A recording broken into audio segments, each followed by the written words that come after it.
లేవీయకాండము 25వ అధ్యాయము.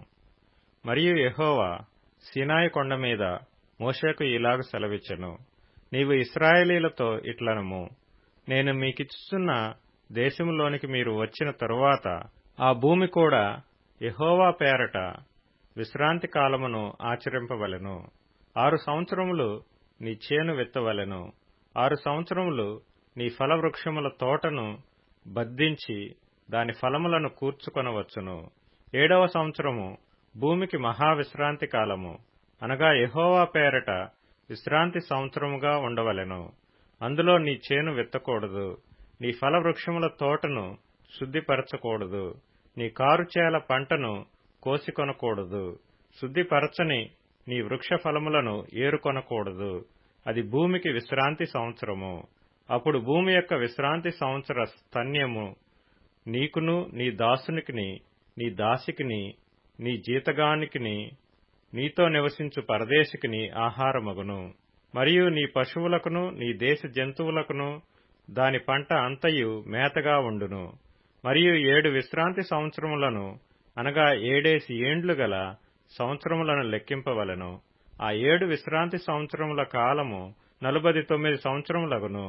7వ నెల 10వ నాడు మీ స్వదేశమంతటా శృంగనాదము చేయవలెను. ప్రాయశ్చిత్తార్థ దినమున మీ దేశమంతటా ఆ శృంగనాదము చేయవలెను.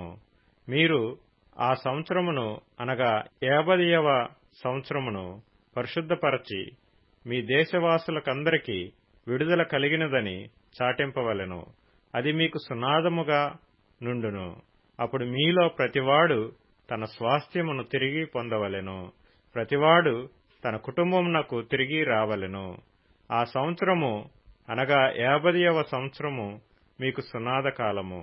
అందులో మీరు విత్తకూడదు, కారు పంటను కోయకూడదు, శుద్ధిపరచని నీ ఫలవృక్షముల పండ్లను ఏరుకొనకూడదు.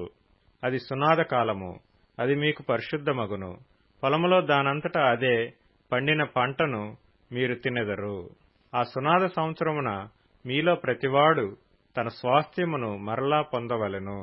నీవు నీ పొరుగువానికి వెలకు ఇచ్చిన దేని విషయములో కాని, నీ పొరుగువాని దగ్గర నీవు కొనిన దేని విషయములో కాని మీరు ఒకరినొకరు బాధింపకూడదు.